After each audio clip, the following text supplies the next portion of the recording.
Dancehall is full of many artists who have won the love and affection of the ladies, with many female fans around the world, willing to go to some crazy lengths to show their love. 450, I want to use my spit and spit up on your balls them and wake them up cause them asleep.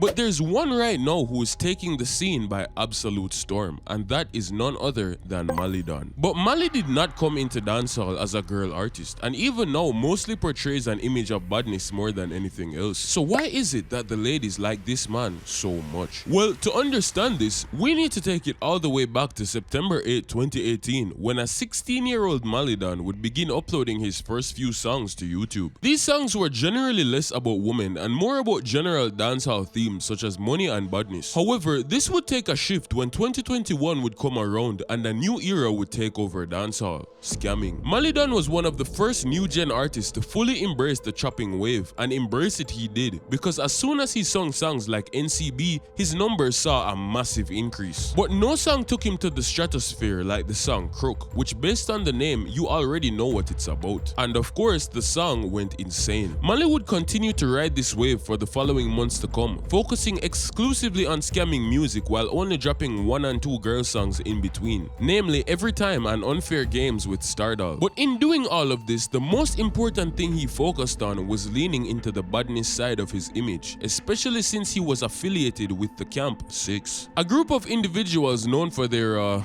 less than legal activities. Eventually, Malie would continue to climb into the game with songs like Paper Chaser, Vanilla Card, and Bank, and he would just get bigger and bigger over time, racking up millions of views. But no song let his name become more known than the absolute banger that is V6, which blew up to astronomical proportions and took his career from local chopping artist to global name. But even at this point, he still wasn't really singing for the ladies, and would drop many more songs about the same topics that were trending, but nothing for the girls. That was until something would eventually happen. He decided to try something new, a different and more chill style as opposed to his usual violent and gruesome lyrics, and that song was called Cups Up. And whether it was because of the time of year or what the culture needed at that specific moment in time, contrary to what some would have expected, that song became an absolute hit and instantly shot past the majority of his discography. Instead of being bodies dropping and clients sending the funds, Malie was making a song directly for the party environment, and of course, the ladies absolutely loved it. And of course, as a smart man, if you see something working, you're gonna wanna do it again. And so just a month later, he would try another experiment, dropping a song that was completely out of left field of anything he had ever done before. A song called Snake Eye, which at this point was one of the most nasty, raunchy, and disgusting songs he had ever dropped. But of course, you can imagine who liked that song: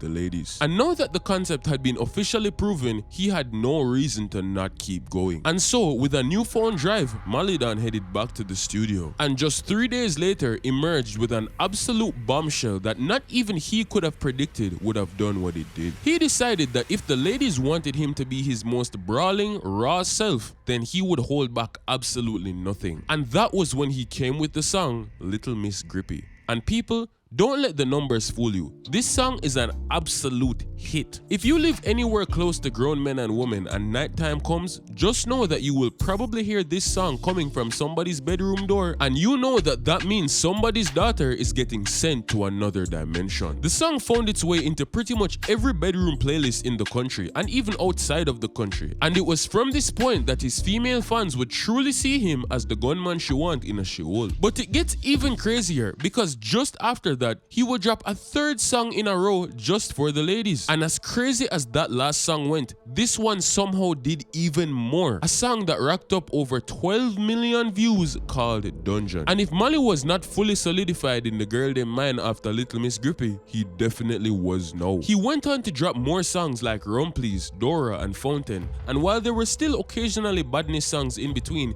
it was very clear where his new focus lied. And as his numbers grew day by day, so did the level level of wildness and freeness in his lyrics. Which brings me to reason number 1 of why the ladies love Malie Donn so much. If you ask any of them, the first thing they will say is his lyrics. It's no surprise that people like sexual lyrics in music. And trust me, we're dancehall fans, we know sexual lyrics in music. But even I was shocked when I heard some of the things that Malie Donn was saying. Even for dancehall standards, it wasn't the typical, oh baby, a pum pum tight and clean. It was more like, bitch, one bust in your face and dash up on the ground. And me not gonna lie, me never think say woman them woulda like that. But to my surprise, every single comment section I opened was full of things like this. And the ones defending him were none other than the very ladies themselves. But why is this the case? This is because, according to what some of the female fans have told me, whenever they hear a song that speaks to them in a certain type of way, it makes them feel like a bad bitch. One of these very women described to me that she has never felt sexier than when she sits down and listens to one of these songs. Hence why they love to post with them on their IG stories so much. It really makes them feel like say them have the tightest punani upon the earth. But something's still missing here, because by this logic, this applies to all artists, not just Malie Donn. So we have to look a little bit deeper and ask ourselves why it's so prominent with him. Well, on top of the music being pretty much the most wild and direct out of anybody else, there's a little thing in the marketing community that works pretty much more effectively than any other tactic to get something popular. And that's what we call social proof. This basically describes the effect that takes place when somebody sees that everybody else likes something or thinks a certain type of way. They automatically feel like they also have to align with that mindset. The same reason why to get people to come to your party, you have to make it look like there are people in your party. A lot of girls are prone to like what the other girls like. And I don't care who you are. If all you're hearing every day is how much your female friends love Malie Donn and would like just one night with him, you're at least going to be curious to find out why. Which actually brings me to the third and currently most prominent reason for Malie Donn's takeover as the girldom artist. Yes, the ladies always loved Malie, but it only really started to reach the level we talk about now in the past year or so, when he ascended to new proportions and fully took over Baker's position as the artist that every girl wanted. After climbing to the top, the only other girl artist Malie was competing against was Armanii, who had previously had the best year of his career. But you see, unlike Malie, Armanii had pretty much exclusively been targeting the ladies for majority of his career, and so this was going to be a very tough battle to see who would come out on top. And as much as some people would have probably expected them to compete hard and go banger for banger for banger to see who comes out as number one, the two of them decided to do something that absolutely nobody expected. They came together and not competed but collaborated, and not only just collaborated but became a dynamic duo, because after the success of their first song 7 o'clock, when the ladies absolutely ate it up and